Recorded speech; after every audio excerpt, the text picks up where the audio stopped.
All right, we are recording. Can everybody see my screen?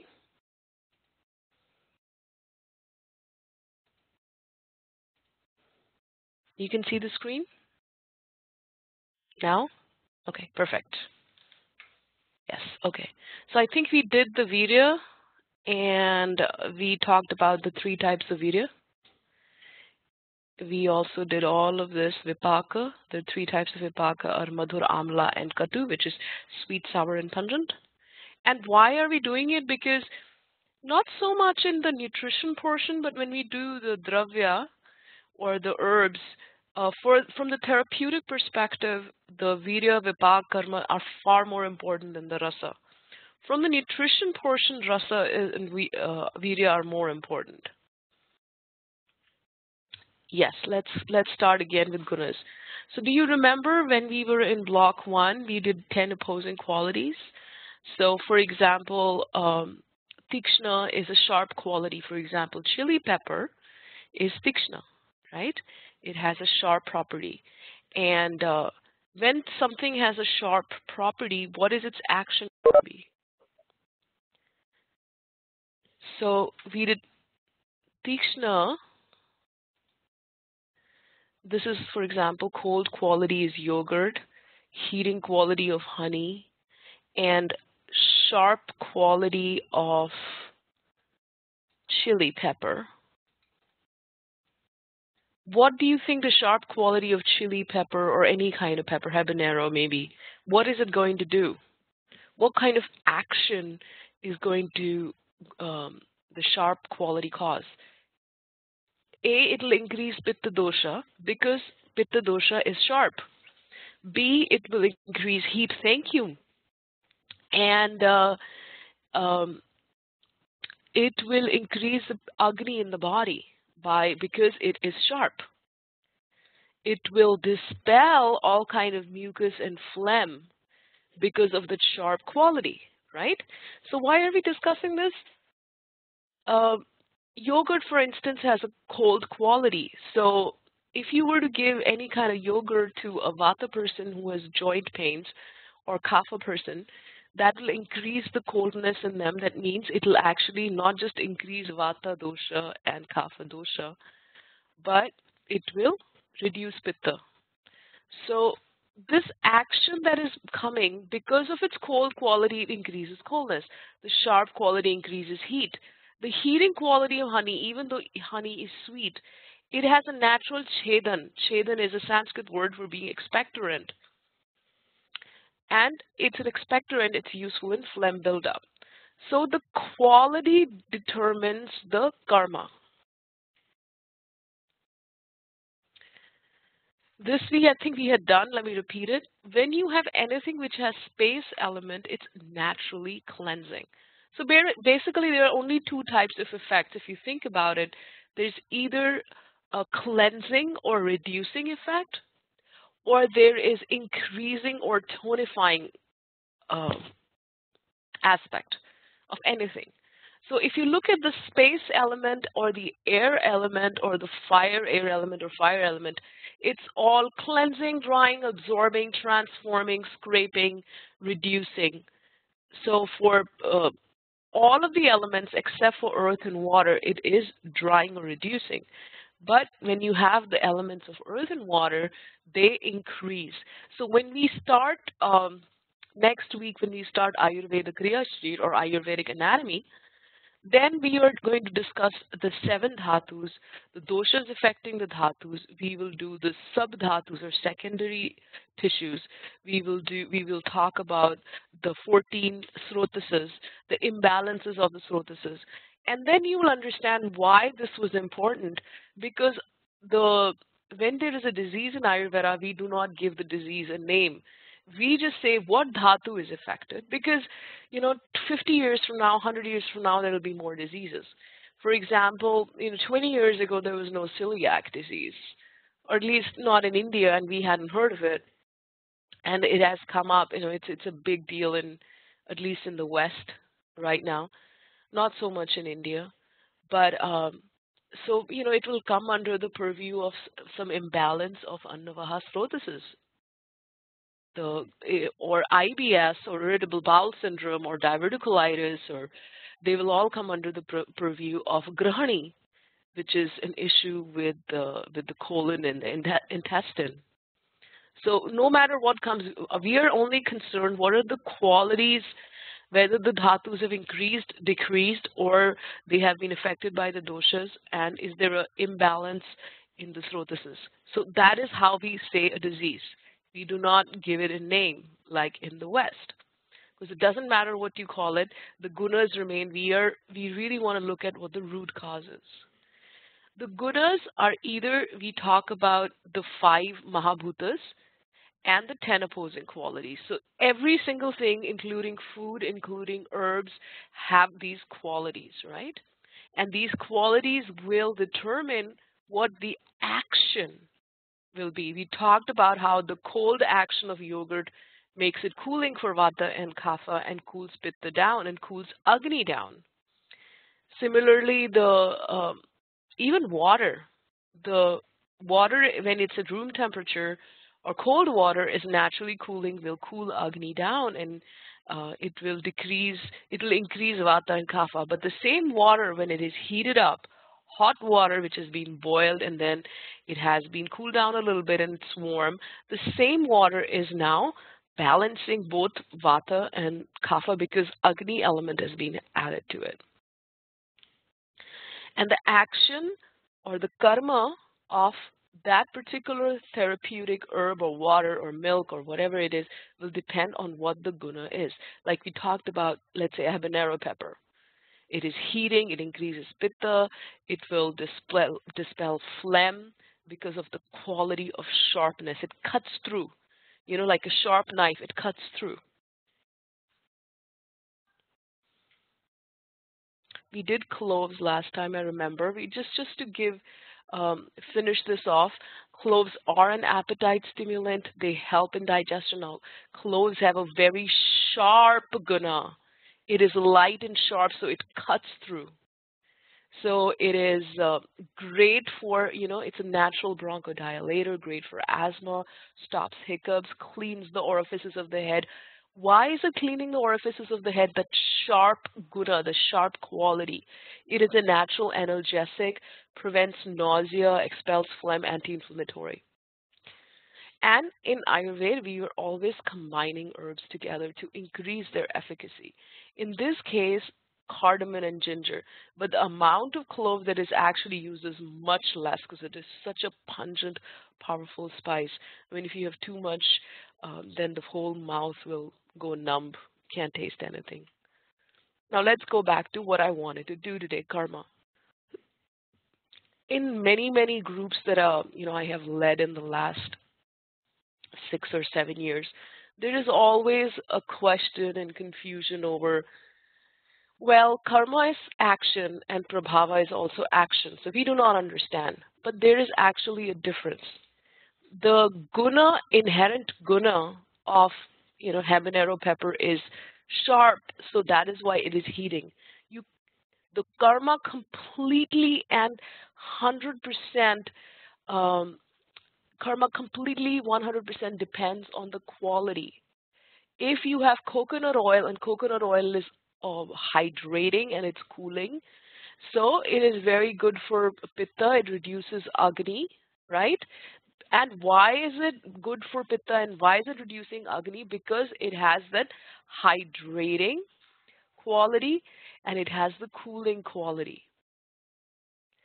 So it's, as far as I'm concerned, it's very easy. From an Ayurvedic perspective, there are certain Sanskrit words that you have to remember. For example, words like amapachan, deepan, pachan. So I'm sure you've heard these words before. For example, dry ginger digests ama. In one of the classes, not last week, but a couple of classes ago, we did ama and nirama, sama and niram. When there is ama and when there is nirama. So dry ginger digests that ama, especially when it's combined with black pepper and long pepper, trikatu. And shatavari increases kapha and promotes lactation. Because shatavari is unctuous, it has that kapha increasing manda quality. So the guna is affecting the action. The idea is the karma is 100%. If there was no guna, then there would be no karma. Does that make sense? So these are just some of them, and as we go in Dravya module in the next couple of months after, then you will understand. Deepa means to light on fire. So the festival of Diwali or Deepavali that we have in India, if you've heard of it, where we actually light candles, is to light. So it's called Deepavali, Deepana, one that lights up, one that increases Agni and lights it up. Ginger, black pepper, and long pepper, which makes Trikatu. Let me write that down here.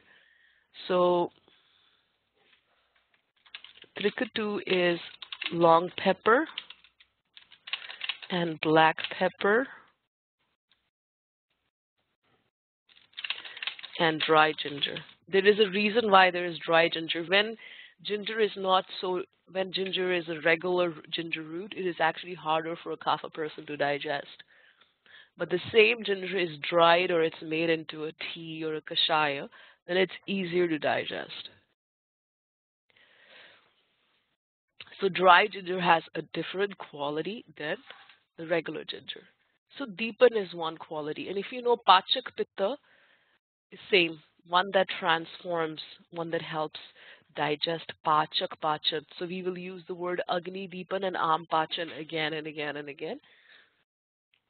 And these two words are extremely important. The next slideshow that I'll do, we'll talk about, how to start a nutritional intake form for ahara. Shaman is another important word. Shaman means to pacify. If you have a headache, maybe you will take a tea, maybe you will take an aspirin, maybe you will do a willow bark, maybe you will just do a coconut oil massage. So you are trying to pacify the symptoms. So in Ayurveda, we also try to pacify the symptoms. When we try to pacify the symptoms, it's called shaman. The best shaman for kapha person is raw honey. Best shaman for Vata person and even Pitta person is ghee, and also aloe vera is another really good shaman for Pitta person, as in Kumari, aloe vera.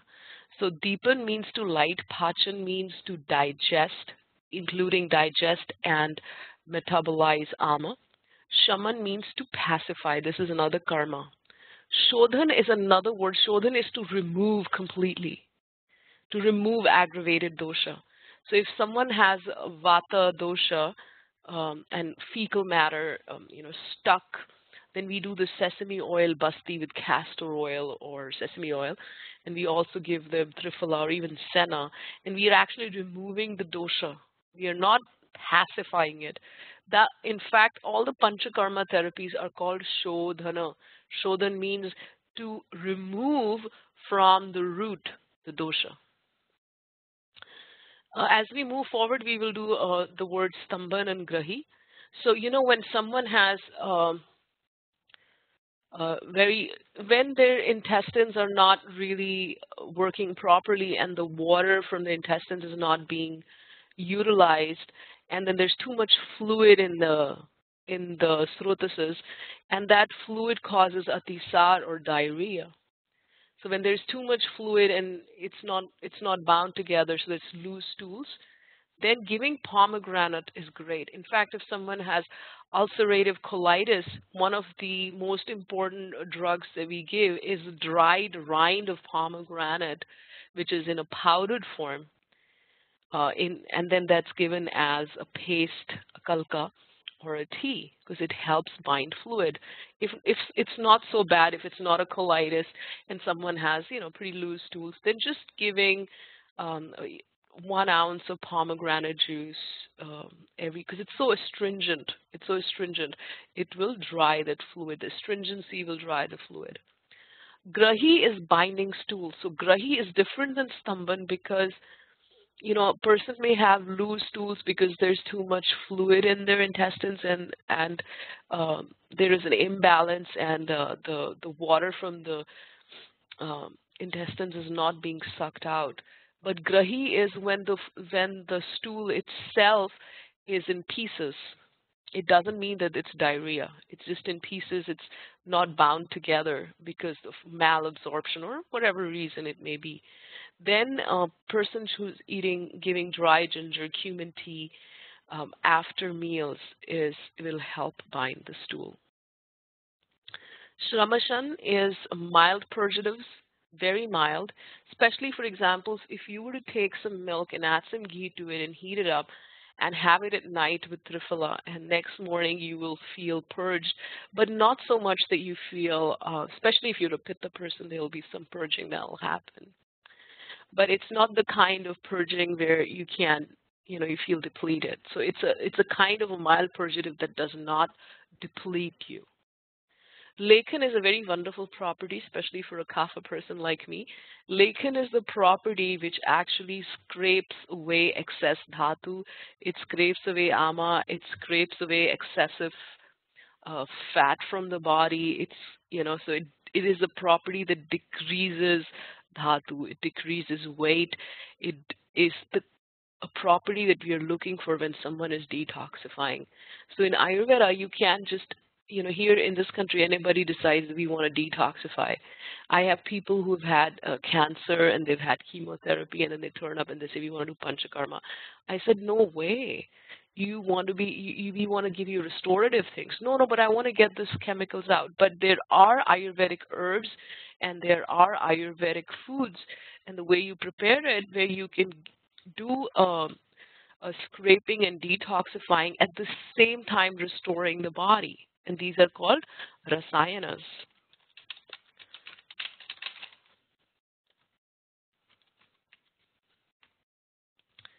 So this is some examples of karma. As when we do we repeat this concept when we get to the dravya module, because entire herbs and dravya module is also based on basically exactly the same thing nutrition is based on.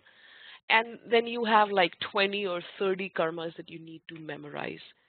So instead of saying, we'll say, oh, pomegranate is thamban, this is grahi, this is amapachan, so these are Sanskrit words that kind of give an entire therapeutic, the qualities of the herbs and the spices. So for now, for the nutrition part, this is enough. So this is again, if you look at ginger, so fresh ginger is called adrak and dry ginger is called shunthi. They're completely they're like two different herbs. They're not even one. Fresh ginger is heavy, and because of its guna, because the fresh ginger, the quality of fresh ginger, it's a little oily and it's heavy. It's unctuous and heavy. But when the same ginger is now in a dry powder, it's a dry, light guna. So it penetrates dhatu, scrapes off ama, quick to digest, and the after effect is sweet. Destroys toxin, digestives, prevents nausea, stops hiccups, and kindles agni, and so on. So this is kind of an important example. So now, is everyone clear on what? Is everybody clear on what karma is? Yes, no? Because I will not move to Prabhava till karma is clear. Right? Karma was Agni Deepan, Shaman. For example, one famous karma is Krimi Gna, means destroys Krimi. Krimi includes virus and bacteria and fungus, and one example would be haridra or turmeric. Turmeric is krimigna. So this is the karma of, so we know what karma is now, yes? Can I move forward? Yes? Someone answer me. Okay, thank you, Alexis. So now that we know what karma, then what is prabhava? Remember, karma is 100% dependent on guna, right? But prabhava is an independent, specific, and ultimate action That is not dependent on anything. That is God's gift. Like Mother Nature has given a blessing to some food or some herb that you have this therapeutic quality, and it has nothing to do with their guna or karma or rasa or virya or vipaka. So it is the most important thing because it's a blessing. So prabhava also means action. It means ultimate action. It's a specific and ultimate action. And prabhavati samarthya vishishtam bhavati anena iti prabhava.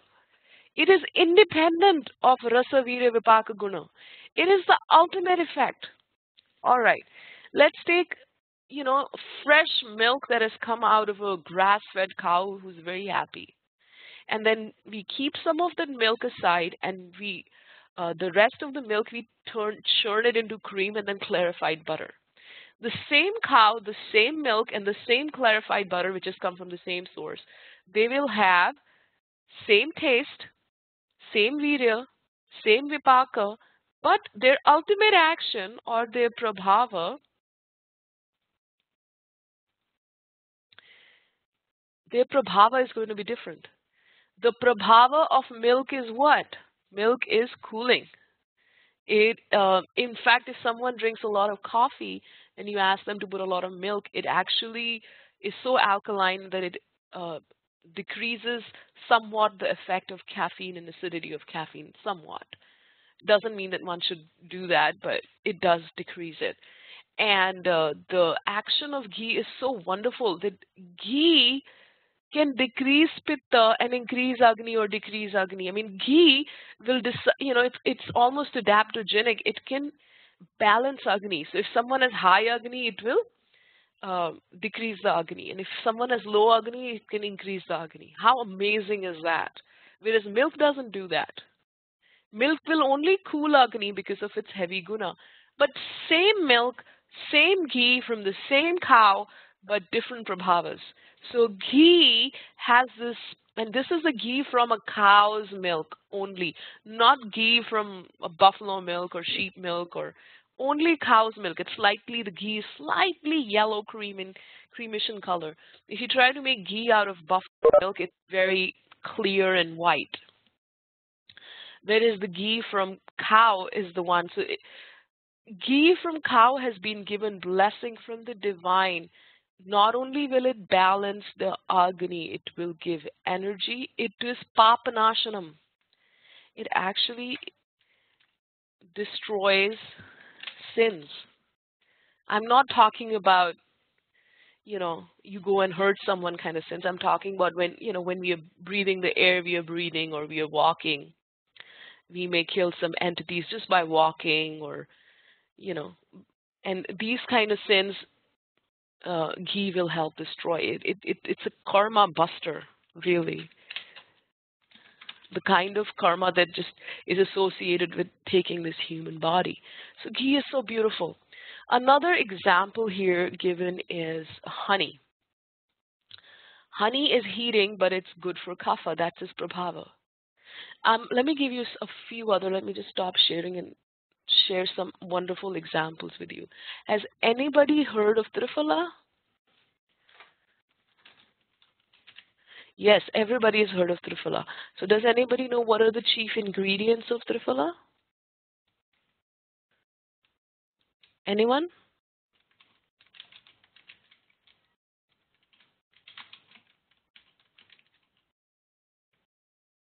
Anybody know the ingredients of Triphala?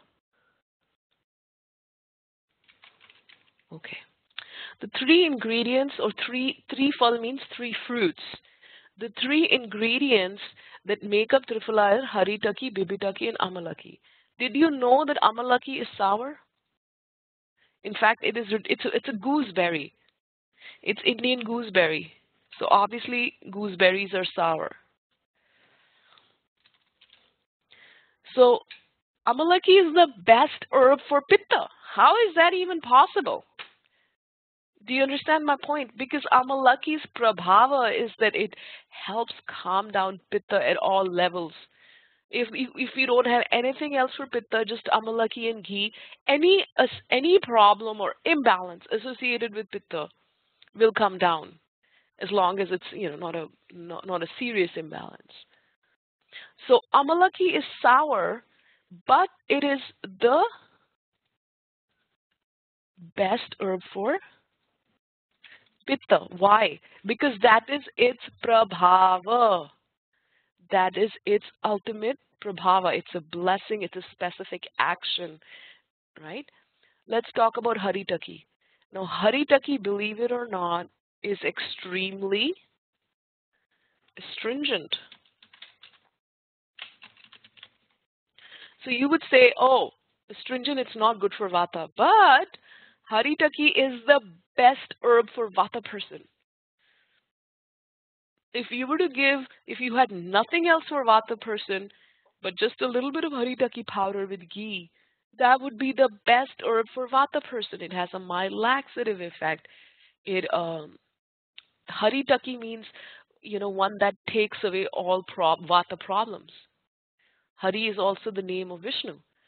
Hari is also the name of Krishna. One who takes away all problems. So any problem associated with vata, haritaki will take it. Plus, both haritaki and amalaki are also rasayanas.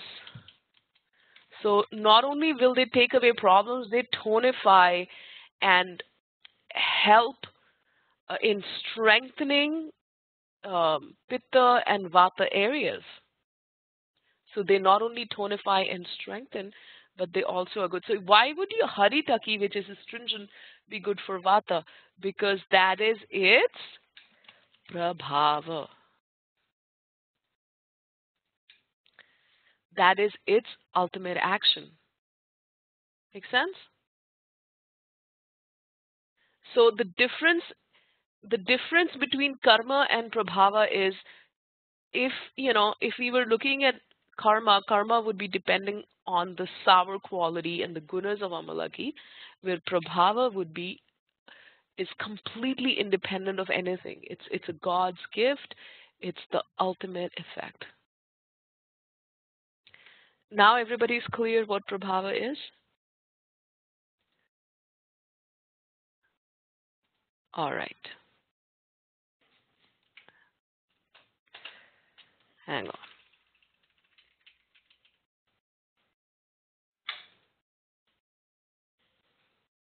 I think that's it. We have finished this off. Oh, no, we have a few more left. Okay.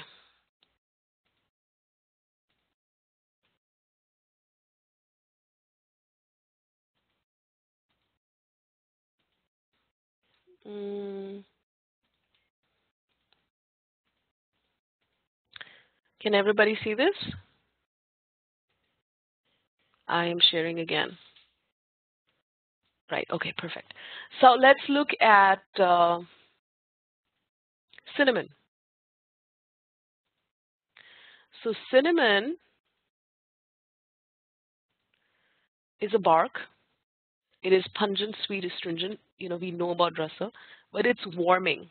So you would think that a warming thing is good for because it's warming, even though it's pungent and astringent, because of the warming virya, and vipak is sweet. Warming virya, sweet vipak, so it is okay for kapha person and vata person. Why is it okay for kapha? Because the rasa is pungent and astringent. And why is it okay for vata person? Because virya is heating and vipak is sweet. However, it may increase pitta dosha. So what is the karma? Karma is it's a stimulant, astringent, expectorant, and improves metabolism. And combination is ginger cardamom for digestive sluggishness. So if you get up in the morning and make yourself a kashaya or chaya, then you can take a combination of these spices. Here in San Diego, it's been really, really cold, unnaturally cold, and we were under the El Nino storms, so extreme rainy weather. So we've been making our different kashayas in the morning. So starting your day with a kashaya with these herbs is absolutely fantastic. It's kind of hard for someone who's used to coffee, but I'm used to this. So every day we'll do a different combination. And I've been using a lot of black cardamom nowadays. can look it up in the notes that I shared last week from the December 6th workshop. Coriander is pungent, bittersweet, but it is tridoshic. Its virya is warming if it's in the seed form, and if it's in the leaf form, it is cooling. Isn't that wonderful? So even cilantro is very similar to coriander. But if you get coriander seeds, they're slightly warming. But if you get cilantro leaves or coriander leaves, they're cooling. Their bark is sweet. Remember, I said it is crimigna. Crimigna means that if there's any, bugs in there, it does help kill it. It doesn't mean every single one, but many. Appetite stimulant, crimigna expectorant, carminative, clears flatulence. So if you were to do cilantro, coriander seeds combination with fennel, cumin, or just fennel, or just cumin, or fennel, cumin, cardamom, and especially the fennel, cumin, and coriander seed tea, it's very popular with a lot of people, and it actually calms down that agni and helps in digestion.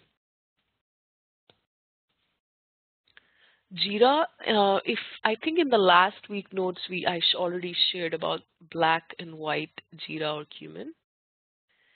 Saffron is pretty amazing. It's a natural appetite stimulant, suppressant, and it is bitter and pungent, and it is light guna. Despite it being a light guna, because you don't just pick up the saffron and start eating it, you will put it in food.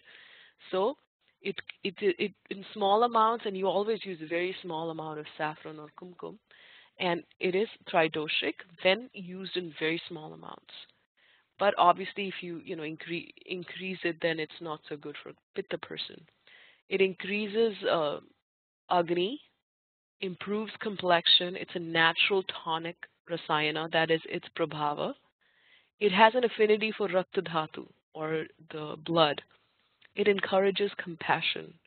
Combination turmeric, ginger for amenorrhea and dysmenorrhea, and extracted by soaking in warm milk. So the best way to take kumkum, for whatever reason, and please don't say almond milk or, I don't know, goat milk or buffalo milk, or when we are talking about milk in Ayurveda, it is cow's milk. And I have had clients, I don't know if you've actually dealt with clients, they will argue with you, but what about almond milk? But almond milk is not milk. It's just almond, which is, crushed together, and soy milk is not milk. And cashew milk is not milk. It's just nuts with water. Do you know what I'm saying? And if somebody doesn't want to take a regular milk, that's fine. But, they can take it with a little bit of ghee, because ghee has absolutely no milk solids. So for me, the alternative, if someone doesn't want to take milk because they're lactose intolerant, lactose is a sugar that is found in the milk. Since all the lactose and all the milk solids have been removed in ghee, then saffron and ghee can be given. Also, putting a combination of saffron ghee on the eyes is actually great for the eyes also. So the best way to do it is you warm your regular cow milk, organic, grass-fed cow milk, and then when it's warmed up, you add a little bit of kumkum and a little bit of turmeric also, and it's amazing. It's one of the best things you can do. In fact, one of the things that you will notice that a lot of problems, we will give warm milk at night with the herbs the night before. To increase and to decrease, we will give, honey or aloe vera. Yeah, lactose-free milk would do, because it's still milk. I would say if they're, yes. And the amount of milk that we are talking about is maybe 2 ounces. We are not talking about, American sizes, just for the process of taking the turmeric. Cardamom, rasa is pungent and sweet, guna is light and dry, virya is cooling, vipak is sweet. But its prabhav it can be a little bit heating and drying, specifically for pitta person. So for pitta person, you have to do slightly smaller amounts. It helps in balancing Agni. It's a carminative, stops coughing, hiccups, clears Kleda kapha from stomach, which is another reason it's not that great for Pitta. Because if there's too much Kleda kapha is removed from stomach, then stomach becomes uh, a little bit and all the acid from the pitta can affect the stomach. It helps regulate samanavayu, apanavayu, nausea. A lot of pregnant women in India will chew on cardamom. It actually increases sexual potency. Best way to do cardamom is whatever drink you're having, could be milk, it could be almond milk, anything. You crush fresh ela, fresh cardamom into like a powder and just put it because you can't really cook cardamom. So if I like to drink sometimes Earl Grey tea, and in my Earl Grey tea, I'll not just, you cannot boil the cardamom. Cardamom goes in the end. Because if you boil it, it's finished. Or, you know, you have hot boiling tea. As it cools down, you can put your cardamom inside that and let it stay there and soak in it for a few minutes. But the best way to do it is put it in the end. Hingu is pungent, it's unctuous, heavy, penetrating. It's one of the best things for Vata person. It's anuloman. So you know how people will complain they have eaten something and after eating they have flatulence and bloating. And as soon as you have Hingu with the meal and after a meal and in between a meal, like throughout, that apanavayu, instead of, you know, getting the samana actually getting stuck in your intestines, start moving down. So it has that effect. It induces menses, clears high vata flatulence, and the combination is ginger, cardamom, fennel. And one of the best herbal formulation that is given for a vata person is it's Hingavashtak Churnam. Maricela, remember when you came to the workshop, we tasted Hingavashtak. It's $6 in an Indian store. Yes, it's amazing, and you know, for bloating, flatulence, and you're supposed to have it while with meals, meaning while you're eating your meals, you can sprinkle it on your food, or you know, you stop in between your meal and then you actually have it. Sorry, that's my baby. He's, if you can hear him. Oh, you use it in the beans? Yeah, that would be good to use it in the beans. Fennel, sweet, pungent, bitter. Virya is warming. Guna is light, dry. Vipak is sweet, dosha is tridoshic. Enkindles digestive fire means Agni, Deepan, digestive, Pachan, benefits cough and asthmatics, lower abdominal pain, strengthens Agni. And fennel, you know, peppermint is also a natural analgesic, so great combinations. So these are just some combinations. There's a lot more combinations that can be done. Lavender is technically from the mint family. So mint is cooling, and so lavender is also cooling. So Vira is cooling, Vipak is pungent, Guna is sharp, penetrating, oily. It's the same family as mint and peppermint. Natural antidepressant redirects the flow of apanavayu. So the karma, when the apanavayu is forced down instead of going here and there, it is called vata anulomana. That is the karma in the Sanskrit word. Enkindles Agni is Agni Deepan, and reduces fever is Jwaragna. I'm just giving you these because if you have Sebastian Pohl's book, this is so much easier than remembering. Once you know the word, once you know the Sanskrit, you'll always remember. Relieves cough, kasha, breathing problems, swasha, brain tonic, medhyarasayana. Just doing these Sanskrit words. Nervine, diuretic, rejuvenative, it's a rasayana. I don't think it's a rasayana, honestly. I'm not sure I did this one. It's not a rasayana. It's definitely have all the qualities and gunas of mint and peppermint family, but I don't think it's a rasayana. All right, this one is done. Okay, let me share my... Can everybody see this? Okay, perfect. So we're recording again, and today I wanted to start nutritional intake. And You can do nutritional intake for about 10 people, including yourself, and it's so much more easier than doing an entire case study. And then the same people that you have done a nutritional intake for is the people that you could use for your final case study when you give them herbs. Does that make sense, what I'm saying? Because the total number of clients that you need is 50. So if you cannot get 10 clients, you can also use each other for nutritional intake. You can use me, and that would go towards your client encounters.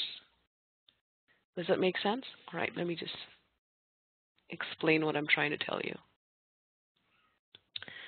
So for the process, you need a total of 50 clients encounters.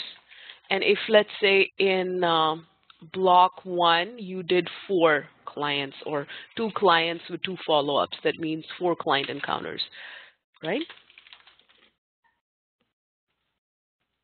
You did 4 client encounters, and so that leaves 46. And if any of you have already attended some of our 2-day, 3-day workshops, like Marisela has, for each workshop, for example, the Nadi workshop, where each student became each student's client, and you attended both of them, Marisela, right? So that one was 12, and one was 8, I think, or 9. So 12 and 9, so you have 19 client encounters already if you attended that workshop. But if you haven't attended anything or you're planning to attend, then it's a different one. So for this Ahara module, you need to do a total of 10 client encounters. And in this, it is not like block 1, we need to know their doshas, and we are not doing all of that. We are just focusing on the Agni part. Does that make sense? So all you do is they fill out the nutritional intake form, and based on that form, you find out what the issues are. And then if you want, you can do the dosha test also. Make sense? So that's all you're doing. So if you have 3 or 4 clients and you see them, or you do a follow-up with them, like you have 4 clients and you do a follow-up 6 times, so that makes a total of 10 client encounters. You can have 3 clients with 3 follow-ups each. That makes a total of 9 client encounters. Is that clear? So we have to, by the end of this course, there has to be a total of 50 client encounters. If you cannot find anybody, please let me know. We can all become each other's clients, right? Because it's a numbers game. For NAMA certificate, we need a total of 50 clients. So since you've already done 4 in block 1, that leaves 46. After the Ahara, it'll be 36. And if you attend the April workshop, or you've attended any workshops, it becomes less and less, because in workshop we give you, for example, the Jan 24th workshop that's coming. So we actually have real-time people who are coming in as volunteers, and so if anyone's coming, that'll count towards your client encounters. And Rasamai, if you're already seeing clients for whatever reason, and you can start counting them towards your client encounters. Is it making sense? So exactly what are we expecting you to do in the nutritional intake form? Here it is. Nutritional intake. Here we go. So basically the nutritional intake form, even whether from a perspective of a Western nutrition or even Ayurvedic nutrition, extremely important. It's a tool for Ayurvedic counseling. So based on what's going inside their body, we can say what is good, what is bad, what is ugly. We can immediately recognize hetus. I think in the last class I talked about, how people will list the supplements that they've been taking or not taking, or someone has listed, I'm constipated, but I take senna tea every single day, and that's the only way I can go to the bathroom, but then they list they do not have a constipation problem. So there it is. The only reason they don't have a problem is because they're taking that laxative, which is weakening the lining of their intestine. So it is weakening their colon. It causes stimulates peristalsis. Senna is an Ayurvedic herb, but it's very powerful, and it actually weakens your srotases. And so we can immediately recognize what the causative factors or the hetus are by looking at a nutritional intake form. So this is the form that is going to be filled by the client or the patient, not by us. The dosha form we can fill, the office portion where you actually assess them, you can fill. So when you do this client encounter, you will give out the form to your friends, community, family, or we can do it among the students also. And based on it, we find out the nutritional intake. From a Western standpoint, they are looking at basically energy.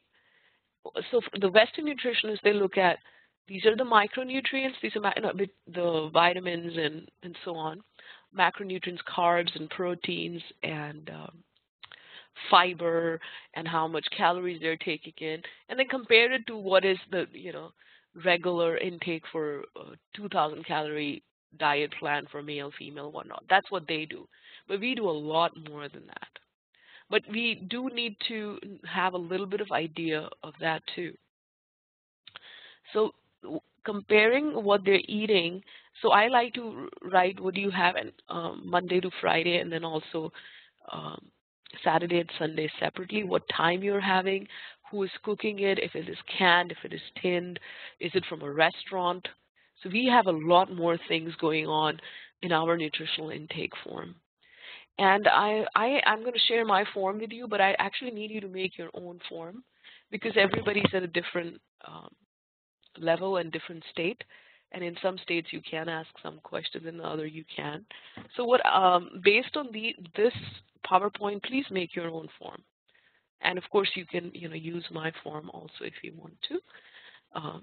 When I say use, you can take a little few things from it here and there. Here we go. So what do we need in a nutritional intake form? Basically, we need a record of things that they are consuming internally. That includes the beverages, which is water, alcohol, coffee, tea, and how much are they consuming, which would be the frequency. And in this plant-based or non-plant-based diet, whether it's organic, local, tin canned foods, preserved, frozen, eating from home, restaurants, how much takeout, and so on. I mean, I've had people who are actually having home-cooked food, but the food is being prepared by a caretaker. So we kind of want to know that. Supplements and drugs that they're taking.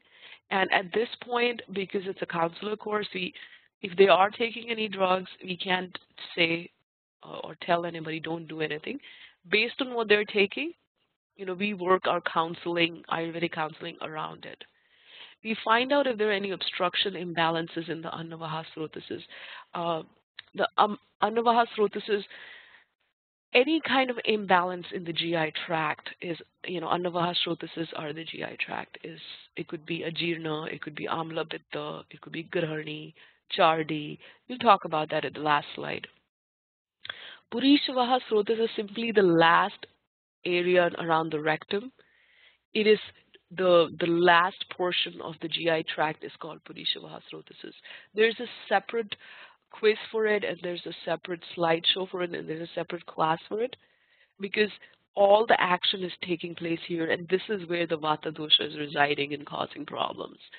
So we do a separate class on it, and when we are starting Ayurvedic anatomy next week, we actually go through the GI tract, Purishavaha Srotases, and Udakvaha Srotases are basically the water within the tissues and the body, and the water balance and how the water is used and so on.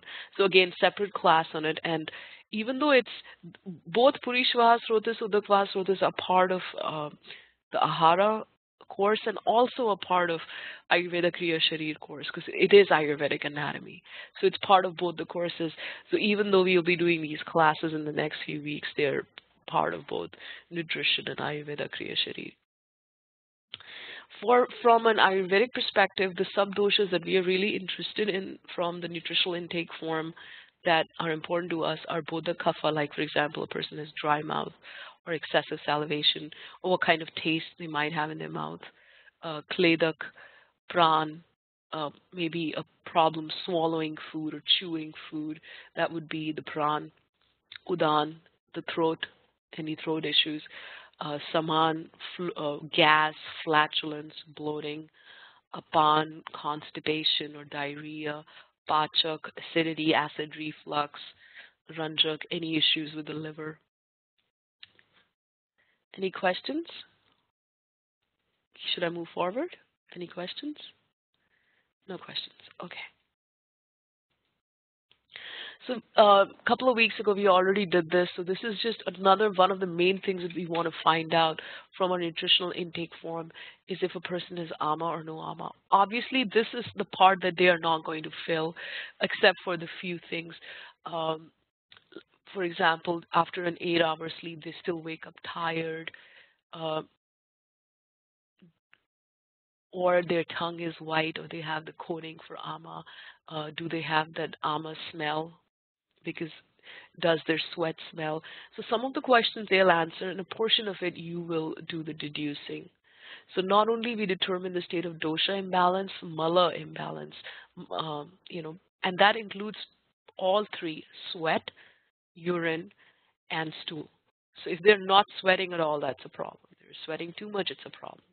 If they're sweating with some kind of weird smells coming out of it, we want to know. If they are urinating too much, if they're not urinating enough, we want to know. What are the colors and so on. And then, of course, we want to know the Agni imbalance. I'm going to answer your question after the slideshow, Maricela.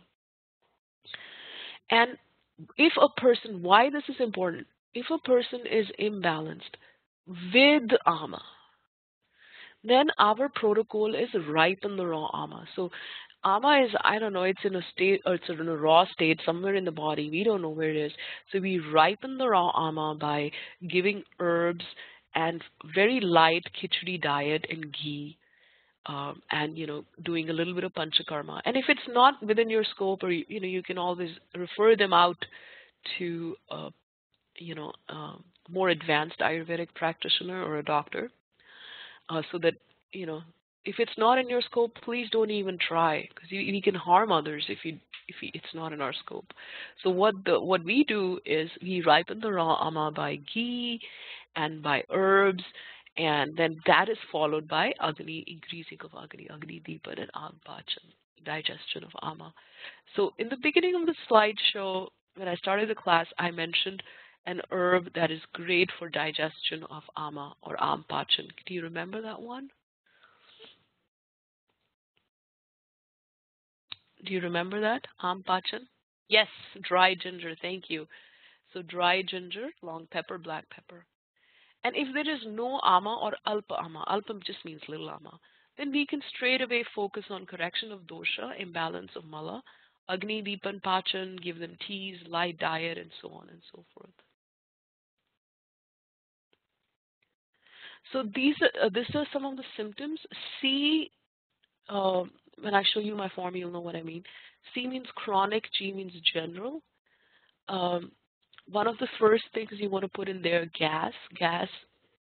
What kind of dosha does it imply that is imbalanced? Gas. What does it imply? What dosha is imbalanced? Thank you, Vata. What kind of Agni does it imply? Tikshnagni, Vishamagni, or Mandagni? Vishamagni, thank you. And the gas is usually flatulence, and most of the people will complain it happens after they've eaten beans or some specific foods. The dryness is usually why dry? Because they may have constipation, they may have dry hard stools, they may have dry skin, and since dry skin and everything, dry hair is part of being dehydrated and not having enough water in the body, that is, the symptom is under the purview of nutrition. Acid reflux is amla pitta, usually signifies pitta dosha, and tikshna agni. Constipation usually signifies vata dosha and vishamagni. Bloating again signifies vata dosha. What about vomiting and nausea? What dosha?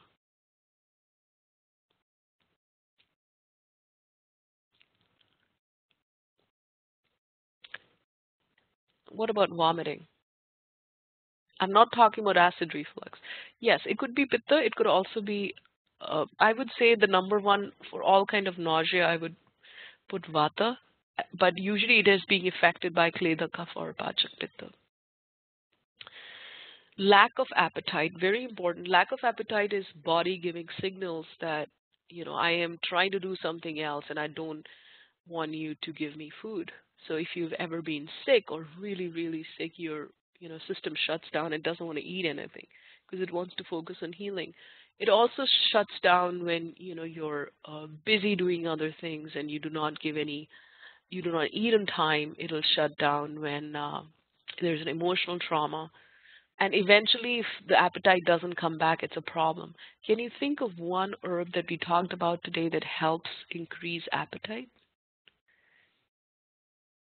And also with vomiting. Both of them. It helps with nausea and lack of appetite. We talked about it just now. Cardamom.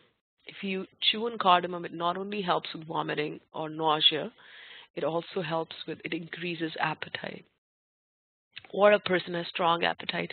Sometimes a person has a strong appetite and it's a false appetite. They just got used to that feeling, but the body doesn't need, you don't need to fill your stomach with so that it's, stretching in all four directions. It doesn't have to be.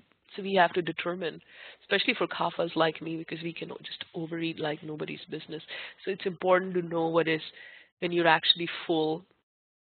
And a lot of people, when they eat in front of television, yes, we'll talk about that too.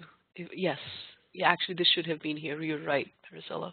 In fact, I'll add it right now. Thirsty.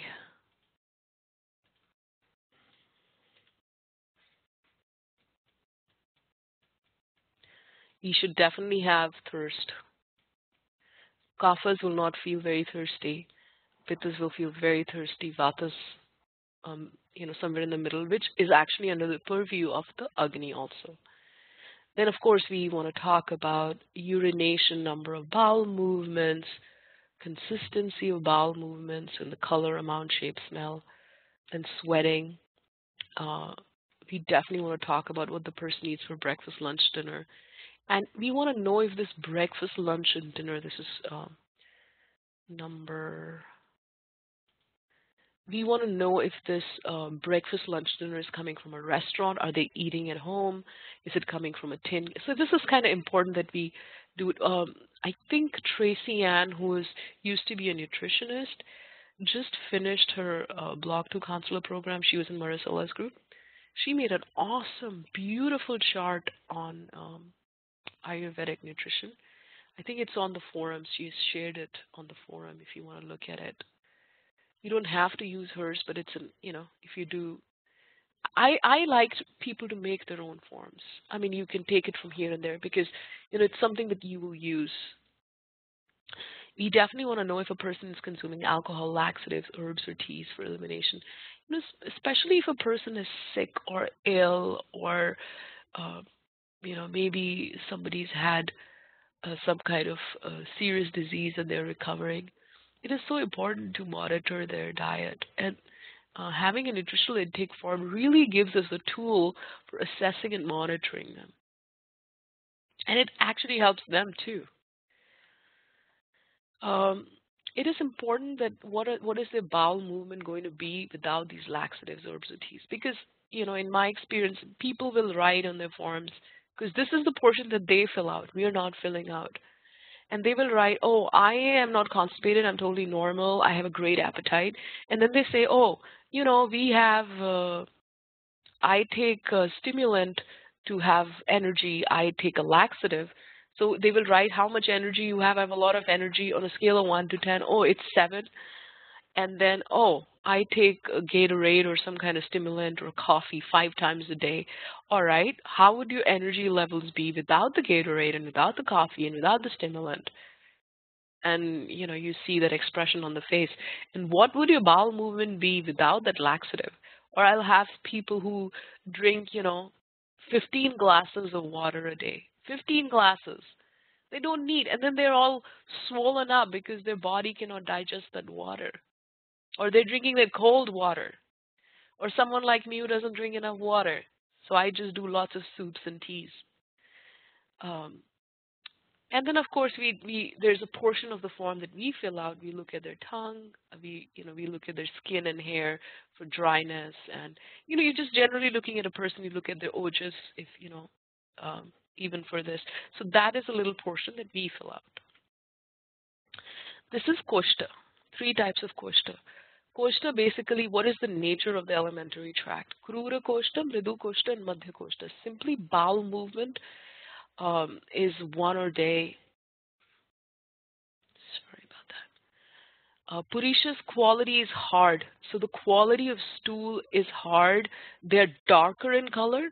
I don't know if you've ever, I notice it about myself, of course. Usually I know I have a vata imbalance because the stools will become drier and harder. And also they become really dark in color, which is the nature of vata. So the purish or the stool in a krura koshta, and also if we were to take a vata person and actually gently touch their abdomen, that area is really hard, So it's krura. And a person who is Vishamagani, vata person, they have chronic constipation, bowel movement are happening once a day. I mean, if you were to take a stethoscope and put it in their abdomen, there's not a lot of gurgling sounds in a person who has krura koshta compared to a pitta person. There's a lot of gurgling and a lot of sounds happening. So the quality of purisha is stool is loose and bowel movement are 2-3 times a day. The stool is pale, slightly yellow. It's, so all pitta person has to do is drink a little bit of milk the night before, and, it has a laxative effect on them. Whereas a person with krura koshta, hard, dry stools, Vishamagni, I have had people, I've given them 2,000 milligrams of Triphala with milk, and nothing happens. I have given Senna for someone. I've had people who say, they've come to me for a headache or some joint pain, and then in their form, nutritional intake form, it is written that they have a bowel movement once in 3 days, and they think it's normal. And, my eyes usually go up in my skull. I mean, it's even just telling, no, that is not normal. That is the root cause of your problems. You cannot go to the bathroom once every 3 days.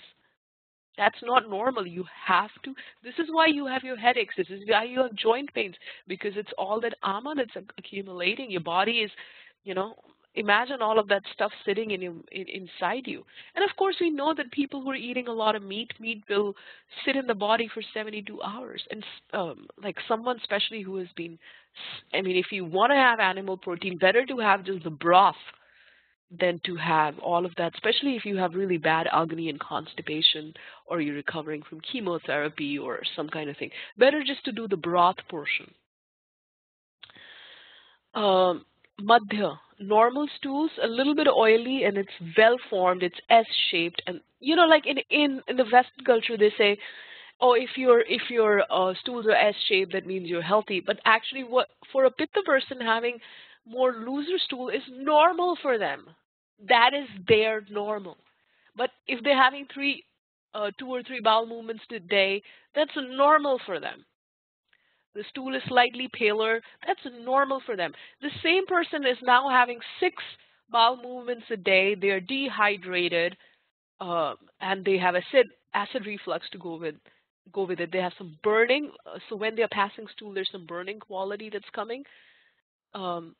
Then we know that there's a problem. In krura koshta, usually, if the vata person is normal and they're having lots of water and ghee, then they will at least get 1 bowel movement a day. But when they have a problem, they have constipation, or a vata person, when they have a diarrhea because, things are stuck, then the kind of stools they'll have is accompanied by a lot of sounds, because it's vata. It's air. Air is stuck inside. And then, of course, madhya or medium is your kapha person. Because, so kapha may have 1, but it kind of comes, really slow. It is well formed. It's S-shaped, and so on. Is making sense, these things? So the 4 important issues of annavaha srotases that are important to us is ajirna, or indigestion, Amla Pitta or acid reflux, Grahani, and Atisar. And I don't want to do them in detail right now. I mean, I would ask you to just kind of read it because we actually do it in the Nidan portion. So after Ayurveda Kriya Sharira, we'll do the Dravya and then we do Nidan, Chikitsa and Nidan, which is the last module of Ayurvedic counselor. So when we do the last module, we actually talk about this Ayurvedic pathology. So for now, I would give you these slideshows to read, so you know what these are.